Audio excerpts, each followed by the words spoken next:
আসসালামু আলাইকুম এভরিওয়ান। কি অবস্থা সবার, কেমন আছেন সবাই? আই হোপ সবাই ভালো আছেন, সুস্থ আছেন, যে যেখানে আছেন। আমরা ভালো আছি আল্লাহর অশেষ রহমতে। নতুন আরও একটি ভিডিও নিয়ে হাজির হয়ে গেলাম। আই হোপ আজকের ভিডিওটি আপনাদের কাছে ভালো লাগবে।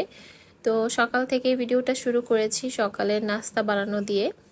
আজকে সকালের নাস্তায় পরোটা বানাবো, তো আমি ফ্রেশ হয়ে রান্নাঘরে এসে আগে পরোটার ডোটা রেডি করে নিচ্ছি। আর ওই দিন বাচ্চাদের পরীক্ষা ছিল, মানে আমার বড় দুই বাচ্চার ফাইনাল পরীক্ষা চলছে, তো ওদেরকেও ঘুম থেকে উঠিয়ে দিয়েছি সকাল সকাল একটু আর কি পড়াশোনাগুলো যাতে একটু রিভাইজ করতে পারে এর জন্য। আর এখানে গরম পানি দিয়ে আমি পরোটার ডোটা রেডি করছি, হালকা কুসুম গরম পানি যেটা আর কি ওইটা দিয়ে। তো একটু সফট সফট থাকবে আর একটু মানে মুখে কিছুক্ষণ রেখে দিব, তারপর কিন্তু খুব সুন্দর সফট হয়ে যাবে। আর পরোটার সাথে খাওয়ার জন্য আমি হালুয়া বানাবো, একটু সুজির হালুয়া করব। তো এর জন্য এখানে একটা প্যান বসিয়ে দিলাম, তারপর একটু ঘি দিয়ে দিলাম, 2 টেবিল চামচের মতো ঘি দিয়ে দিয়েছি, তারপর 2টা এলাচ দিয়েছি। এই তো এখন একটু সুজি দিয়ে তারপর ভালো মতো নেড়ে চেড়ে ভালো মতো ভেজে নিব সুজিগুলোকে। আর এরপর এখানে দুধ দিয়েছি 1 কাপের মতো, আর পানি দিয়েছি বাকিটুক যতটুকু লেগেছে। তো একটু ঘন ঘন করে উঠিয়ে ফেলবো। আর চিনিটা এখন এড করিনি, চিনিটা আমি সবার লাস্টেই অ্যাড করি। তো এই তো চিনিটাও দিয়ে দিলাম আর একটু লবণও দিয়ে দিয়েছি। তো এখন ভালো মতো মিক্স করে চিনি থেকে একটু পানি উঠবে, তো পুরো পানিটা আমি শুকিয়ে নিব। আর এই তো হালুয়াটা কিন্তু এদিক থেকে রেডি হয়ে গেছে, আর খুব কম সময়ে খুবই মজার একটা হালুয়ার তৈরি হয়ে যায়। সুজির হালুয়াটা পরোটার সাথে খেতে কিন্তু ভীষণ ভালো লাগে। আর এই তো বাচ্চাদেরকে তো উঠিয়ে দিয়েছিলাম সকালে, ওরা পড়ছে ডাইনিং টেবিলে, আর আলবিনাকেও রেডি করে দিয়েছি। ওদের পরীক্ষা হচ্ছে 9টায়, আর আলবিনার স্কুল হচ্ছে 8টার সময়। তো আর আলবিনা 7:30টায় বাসা থেকে বের হয়ে যাবে। তো আমি ওকে একটু খাইয়ে দিচ্ছি। এর মধ্যে আদিয়ানও ঘুম থেকে উঠে গেছে। আদিয়ানও অনেক সকাল সকাল উঠে যায়, ওকে দেখা যায় যে আমি যখন ওর পাশ থেকে উঠে যাই বেশিরভাগ সময় ওই সময় উঠে। মাঝে মাঝে দেখা যায় আধা ঘন্টা বা 10-15 মিনিট পরে উঠে, তো আজকে প্রায় আধা ঘন্টা পরেই উঠেছে আমি ওঠার।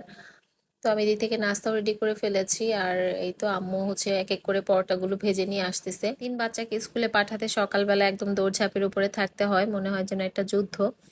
তো স্কুলে যখন যায় মানে ঘুম থেকে উঠে স্কুলে যাওয়ার আগ মুহূর্ত পর্যন্ত একদম পুরো দৌড়ের উপরে থাকতে হয়। তো স্কুলে চলে গেলে আবার তেমন একটা কাজকর্ম থাকে না, বাচ্চাদের পিছনে আর কি দৌড়ের কাজটা থাকে না। তো এই তো আব্বু হচ্ছে আলবিনাকে নিয়ে যাচ্ছে। আর এই দিক থেকে আমরাও সকালে নাস্তাটা করে নিব এখন, বাচ্চাদেরকেও নাস্তাটা দিয়ে দিলাম। আর আদিয়ানকে ঘুম থেকে ওঠানোর পরে মুখ টুক ধুয়ে ফ্রেশ করে টেবিলে বসিয়ে দিয়েছি। তো ও দেখলাম যে সুজির হালুয়াটা দিয়ে পরোটাটা খুব পছন্দ করে খেয়েছে। তো যাই হোক, সবার নাস্তা কমপ্লিট, এখন আসলাম দুপুরের যে রান্না বান্না করব, মাছগুলো ভিজিয়ে রাখতে। তো এখানে 3টা চিংড়ি মাছ পেলাম, এগুলো বেশ অনেকদিন আগেই এনেছে, তো চিংড়ি মাছ 3টা ভিজিয়ে নিলাম। আর সুরমা মাছ এনেছিল, সেগুলো ভিজিয়ে রাখলাম। বেশ অনেকটা সময় পরেই আবার রান্নাঘরে আসলাম। এই তো রান্না বান্না অলরেডি শুরু করে দিয়েছি। আগে হচ্ছে চিংড়ি মাছটা রান্না করে নিব। তো চিংড়ি মাছটা ভাজার সময় একদম তেল টেল ছিটে চুলার অবস্থা নষ্ট হয়ে গেছে, তো চুলাটাও একটু মুছে নিলাম। আর আলু দিয়ে আজকে চিংড়ি মাছটা রান্না করব।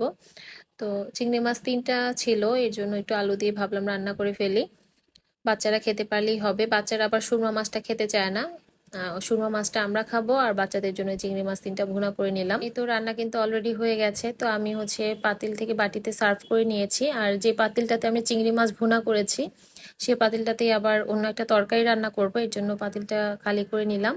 তো এরকম ভাবেই আর কি রান্না বান্না করি, রান্নার সময় দেখা যায় এক পাতিলে 2-3টা আইটেম রান্না করে ফেলি, সাথে সাথে যদি খাবারটা সার্ভ করে ফেলি তাহলে আর সমস্যা হয় না।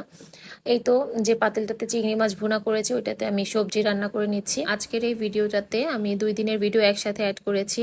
বৃহস্পতিবার দিন ছিল আর শনিবার দিন, 2 দিনের ভিডিও একসাথে আর কি শেয়ার করছি। তো বৃহস্পতিবার দিনের ভিডিও ছিল এইটুক, আর তারপরের টুক হচ্ছে শনিবার দিনের। তো আলবিনার শনিবার হচ্ছে রেজাল্ট দিয়েছে প্রথম সাময়িক পরীক্ষার।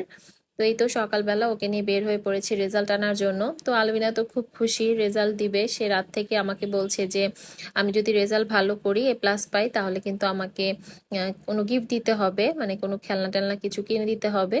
তো আমি বলেছি আচ্ছা ঠিক আছে, যদি তুমি রেজাল্ট ভালো করো তাহলে তোমাকে আমি গিফট কিনে দিব। তো এই তো ওকে নিয়ে বের হয়েছি, রেজাল্ট নিয়ে এসে সে একদম পুরো প্রিপারেশন নিয়ে যাচ্ছে যে সে রেজাল্ট ভালো করবে আর তাকে গিফট কিনে দিব। তার এক্সাম যে ভালো হয়েছে সে ব্যাপারে কিন্তু সে ভালোই কনফিডেন্ট যে তার রেজাল্টও ভালো হবে। তো সেই কারণেই কিন্তু সে সকাল থেকে মানে রাত থেকে আমাকে বলছিল যে আমাকে গিফট দিতেই হবে, আমি কিন্তু রেজাল্ট ভালো করব। তো যাই হোক, এই তো আমরা বের হয়ে পড়েছি, বাইরে দেখলাম ভালোই বাতাস হচ্ছে, বৃষ্টি হবে মনে হচ্ছিল। তো যাই হোক, আমরা রেজাল্ট নিয়ে এই তো দোকানেও চলে এসেছি তার পছন্দ মতো গিফট কেনার জন্য। তো সে এসেই হচ্ছে এই যে বিউটি সেট মানে কসমেটিক একটা সেট এটা পছন্দ করেছে। তো এই কসমেটিক সেটটা সে আগেও একবার কিনেছিল, তো আমি বললাম যে এটা না, অন্য একটা নাও। কিন্তু সে হচ্ছে কসমেটিক্সের প্রতি খুবই তার মানে আগ্রহ বেশি, সাজগোজের প্রতি। তো সে কসমেটিক সেটটাই পছন্দ করেছে। তো আলবিনার জন্য যখন কিনেছি ভাবলাম আদিয়ানের জন্য কিছু কিনে নিয়ে যাই, বাসায় গেলে আবার দেখা যাবে যে আলবিনা যদি কিছু নিয়ে যায় পরে ও কান্নাকাটি করবে, যেহেতু ছোট মানুষ বুঝবে না। তো আলবিনার জন্য আর আদিয়ানের জন্য এখান থেকে দুইটা খেলনা নিয়ে নিলাম। আর এই তো রেজাল্ট মাশাআল্লাহ A+ পেয়েছে সবগুলো সাবজেক্টেই। আর সবকিছুই ভালো ছিল। তো এই জন্যই হচ্ছে ওকে গিফটটা কিনে দিলাম, যেহেতু ওকে আমি কথা দিয়েছি যে হ্যাঁ ভালো রেজাল্ট করলে আমি ওকে গিফট কিনে দিব। এই জন্যই ভাবলাম যে ঠিক আছে ছোটখাটো হলেও একটা গিফট কিনে দেই। তো আমরা বাসায় চলে এসেছি আর এই তো আদিয়ানের জন্য একটা খেলনা নিয়ে এসেছি। আদিয়ান হচ্ছে এরকম বন্দুক টাইপের জিনিসগুলো খুব পছন্দ করে, তো এর জন্য ওর জন্য একটা গান সেট নিয়ে এসেছি। এটাতে আবার মিউজিক হয়। আর এই তো এখানে বিস্কিট, তারপর আদিয়ানের জন্য একটা শাওয়ার জেল আর কিছু সিঙ্গারা নিয়ে এসেছিলাম। যেহেতু রাজলক্ষ্মী গিয়েছি, রাজলক্ষ্মীর নিচে একটা দোকানে সিঙ্গারা বিক্রি করে একদম গরম গরম, তো ভাবলাম এখান থেকে কিছু সিঙ্গারা নিয়ে যাই। আর এটা ছিল রাতের বেলা, আম্মু এখানে আমের আচার বানাচ্ছে। তো আম্মুকে বললাম যে আম্মু তুমি একটু রেসিপিটা আমাকে দাও। তো আম্মু এখানে অলরেডি একটা আমের আচার বানিয়ে ফেলেছে। তো পরে আমি ভাবলাম যে এটা একটু ভিডিও করি। তো এখানে সরিষার তেল দিয়ে দিয়েছে আর তারপর হচ্ছে সরিষা বাটা দিয়েছে, তারপর এখানে আদা রসুনের বাটা দিয়েছে। তো এগুলো আসলে একটু বেশি পরিমাণেই দিচ্ছে আম্মু, আর আচারের পরিমাণটা যেহেতু একটু বেশি ছিল তো একটু বেশি করেই মশলাগুলো দিয়ে দিচ্ছে। আর এগুলো সবই হচ্ছে বাটা মানে ফ্রোজেন ছিল সেগুলোই দিয়েছে। আরেকটা যে আমের আচার বানিয়েছে সাইডে দেখতে পাচ্ছেন, ওইটা কিন্তু একটু মোরব্বা টাইপের হয়েছে। আর এটা একটু মানে খিচুড়ি বা পোলাও এগুলোর সাথে খাওয়ার জন্য আর কি বানাচ্ছে। এই তো আস্ত আমগুলো কেটে তারপর খোসা সহ কিন্তু কেটে নিয়েছে। আর তারপর একটু একটু করে এরকম চিড়ে দিয়েছিল। আর এটা মেবি একটু ভিনেগার পানিতে আর কি ভিজিয়ে রেখেছিল বেশ কিছুক্ষণ, আম্মু যেটা বলেছে আমাকে। আর এই তো তারপর আমগুলো দিয়ে ভালো মতো মিক্স করে তারপর এখানে হলুদের গুঁড়া মরিচের গুঁড়া দিয়ে দিচ্ছে। তো আমের আচার বা যে কোনো আচারই আম্মু খুব ভালো পারে, আম্মুর কাছ থেকে কিন্তু আমি আচার বানানো শিখেছি। আর কিছু আচার আমি ইউটিউব দেখেও শিখেছি। তো এখানে স্বাদ মতো লবণ, তারপর চিনি দিয়ে দিল। আর এটা কিন্তু একটু টক মিষ্টি ঝাল টাইপের আচার হবে। আর টক মিষ্টি টাইপের আচারগুলো কিন্তু খিচুড়ি পোলাও এগুলোর সাথে খেতে ভালো লাগে। এই তো তেলটা কিন্তু উপরে ভেসে এসেছে আর আচারটা মোটামুটি প্রায় হয়ে আসছে। তো এই মুহূর্তে আবার পাঁচফোড়ন গুঁড়া করে রেখেছিল ওইটা আবার দিয়ে দিল। এই তো এখন কিন্তু আচারটা প্রায় কমপ্লিট। একটু মাখো মাখো হয়েছে, বেশ কিছু আস্ত আছে আম আর কিছু আম একদম মানে গলে গিয়েছে। মায়েদের হাতে সবকিছুই বেস্ট হয়, আমরা যতই মানে মজা করে বানাই না কেন মায়েদের হাতেরটা সবসময় বেস্ট মনে হবে।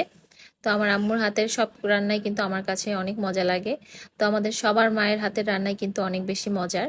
আর এখানে আপনাদের ভাইয়া সন্ধ্যার নাস্তার জন্য চিকেন ফ্রাই নিয়ে আসছে আর লিচু নিয়ে এসেছে। তো বাচ্চারা চিকেন ফ্রাই রেখে এখন লিচুই খাওয়া শুরু করেছে। লিচু কিন্তু সবার বাসায় খুব পছন্দ করে, বাচ্চা বড় সবাই অনেক বেশি পছন্দ করে। তো সন্ধ্যার নাস্তা দিয়ে আজকের ভিডিওটা শেষ করছি। যদি আজকের ভিডিওটা আপনাদের কাছে ভালো লেগে থাকে তাহলে প্লিজ ভিডিওতে একটা লাইক দিয়ে দিবেন। কথা হবে আপনাদের সাথে নেক্সট কোনো ভিডিওতে, ততক্ষণ পর্যন্ত সবাই ভালো থাকবেন। আল্লাহ হাফেজ।